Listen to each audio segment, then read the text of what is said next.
आज के इस वीडियो में मैं आपको 12 नंबर बिल्कुल पक्के करवा दूंगा, क्योंकि इस वीडियो में बताने वाला हूं कि कैसे आपको बोर्ड परीक्षा में गद्यांश हल करना है। गद्यांश हल करना बताऊंगा और इसी के साथ आपका पद्यांश हल करना। दो चीज आपके इस वीडियो में बिल्कुल क्लियर होने वाला है, तो वीडियो को पूरा एंड तक देखना, आपको बहुत इंटरेस्टिंग लगने वाला है। तो आइए स्टार्ट करते हैं। देखो, ये आपका पेपर रहेगा ऐसे। उसके बाद यहाँ पे आएगा खंड बा से। खंड बा का सबसे पहले आएगा वर्णात्मक प्रश्न। अब देखो, वर्णात्मक प्रश्न में सबसे पहला जो प्रश्न आएगा वो रहेगा कि निम्नलिखित गद्यांश पर आधारित दिए गए प्रश्नों के उत्तर दीजिए।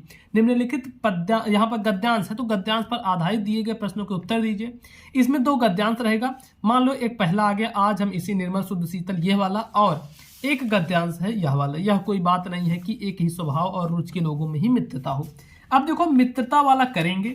अब ये कैसे किया जाएगा, इसमें देखो 3 क्वेश्चन है। 3 क्वेश्चन में पहला क्वेश्चन है कि उपर्युक्त गद्यांश का संदर्भ लिखिए। चलो हम देखते हैं किस प्रकार से हमारा गद्यांश हल होगा, इसको समझते हैं फिर आगे बताते हैं।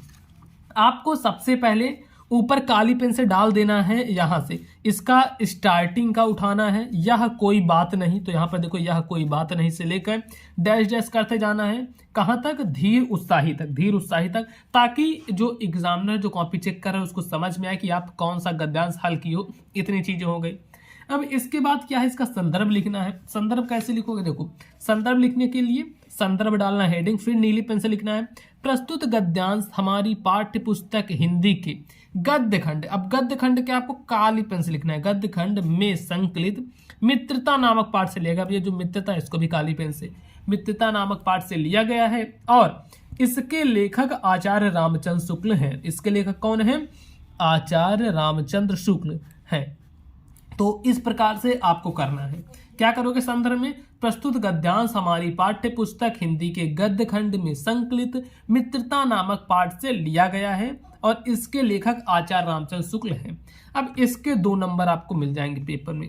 अब चलो आगे आगे यहाँ पर देखो क्या पूछ रहा है कि रेखांकित अंशों की व्याख्या कीजिए। मान लो इसमें कहीं रेखा की गई रहेगी, उसी का हमको व्याख्या करना है। अब देखो इसकी व्याख्या कैसे करोगे, यहाँ पर लिखा गया है कि यह कोई बात नहीं है कि एक ही स्वभाव और रुचि के लोगों में ही मित्रता हो सकती है। समाज में विभिन्नता देखकर लोग एक दूसरे की ओर आकर्षित होते हैं।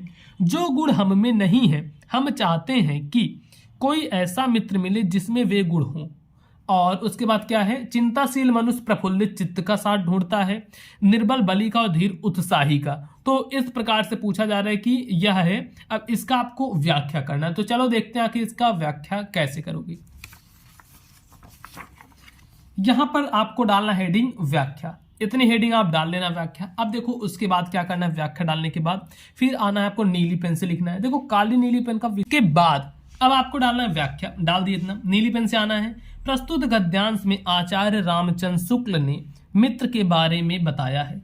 अब उसके बाद क्या है कि यह जरूरी नहीं है कि जो लोग एक ही प्रकार के सोच रखते हैं उनमें ही मित्रता हो सकती है। देखो, लोग ये चाहते हैं कि जो गुण हम में नहीं है वे गुण जिनमें हैं उनको अपना मित्र बनाएं। व्याख्या में देखो क्या कहा गया, प्रस्तुत गद्यांश में आचार्य रामचंद्र शुक्ल ने मित्र के बारे में बताया है कि जरूरी नहीं है कि जो लोग एक ही प्रकार की सोच रखते हैं उनमें मित्रता हो। अब देखो ऐसा भी हो सकता है कि बहुत सारे लोग चाहते हैं कि जो गुण हम में नहीं है वो गुण दूसरे में हो। तो इस तरीके से आप यहाँ पर लिख दोगे। 4 से 5 लाइन में व्याख्या भी खत्म कर देनी। इसको भी एग्जामिनर चेक करेगा, 2 नंबर यहाँ से मिल जाएगा। अब देखो तीसरा क्वेश्चन क्या पूछा गया है। तीसरा क्वेश्चन है, व्यक्ति एक दूसरे की ओर क्या देखकर आकर्षित होते हैं। जो व्यक्ति होती हैं एक दूसरे की ओर आखिर क्या देखकर आकर्षित होते हैं। तो अब देखो इसमें हम ढूंढते हैं, यह कोई बात नहीं है कि एक ही स्वभाव के और रुचि के लोगों में ही मित्रता हो। समाज में विभिन्नता देखकर लोग एक दूसरे की ओर आकर्षित होते हैं। यही पूछ रहा है कि व्यक्ति एक दूसरे की ओर क्या देखकर आकर्षित होते हैं, तो विभिन्नता। अब इसको कैसे लिखोगे, ऐसे लिखना है, लोग एक दूसरे की ओर विभिन्नता देखकर आकर्षित होते। अब देखो बीच में लिखते टाइम चाहो तो इस पे आप विभिन्नता को काली पेन से लिख सकते हो, नहीं तो इन्वर्टेड कॉमा से ऐसे बंद कर सकते हो, तो ऐसे कर सकते हो। लोग एक दूसरे की ओर विभिन्नता देखकर आकर्षित होते हैं।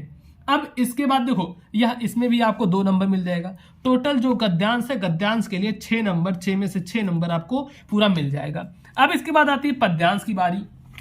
ये देखो सेकंड नंबर की दिए गए पद्यांश पर आधारित प्रश्नों के उत्तर दीजिए। यह जो पद्यांश है, निर्गुण कौन देश के बासी, मधुकर कही समझाओ सौहृदय, बूझत साच नहासी, कौन है जनक कौन है जननी, कौन नारी को दासी, कैसे बरन भेष है कैसो, की ही रस मैं अभिलाषी, पावेगी पुन कियो अपना जौरे करोगी गाशी, सुनत मौन है रहो बावरी शूर सबय मति नासी।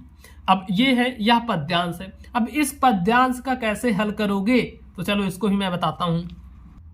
यह हमारा क्वेश्चन है सेकंड नंबर, ठीक।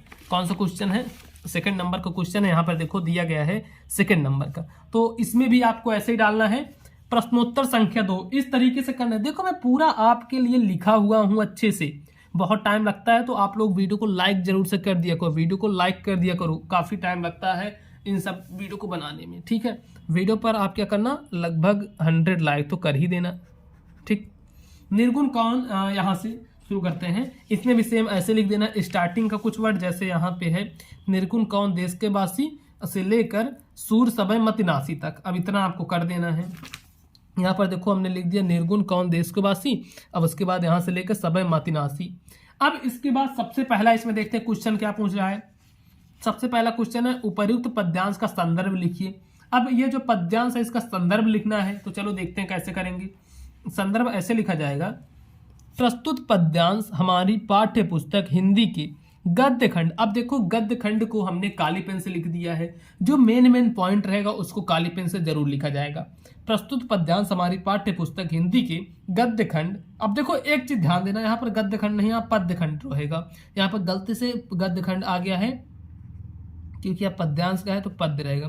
पद्य खंड में संकलित पद नामक पाठ से लिया गया है। जिस पाठ से लिया गया है उसका नाम लिखना है, और जिस पाठ से लिया गया है उसका नाम काली पेन से लिखना है। तो देखो पद नामक पाठ से लिया गया है, और इसके रचयिता सूरदास जी हैं।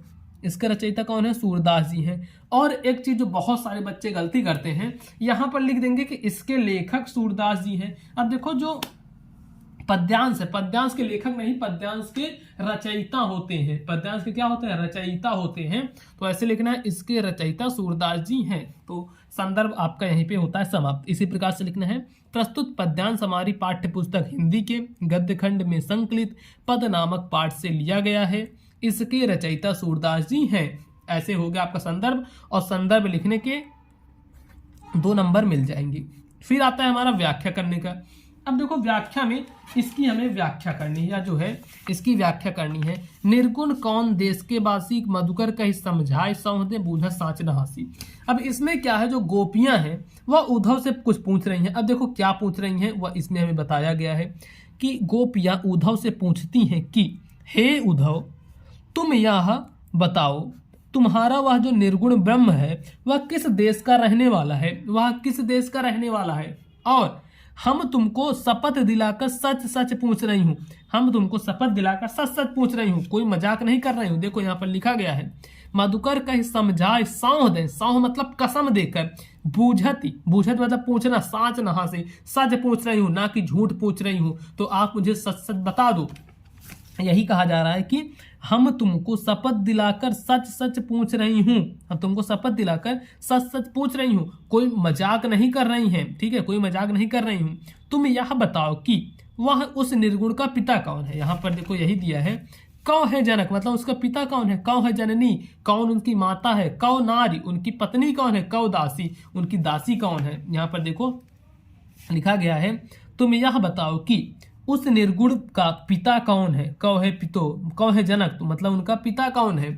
और उसके बाद क्या पूछा गया है, उनकी माता कौन है, मतलब उनकी माता का क्या नाम है, उनकी पत्नी कौन है, उनकी दासियां कौन है।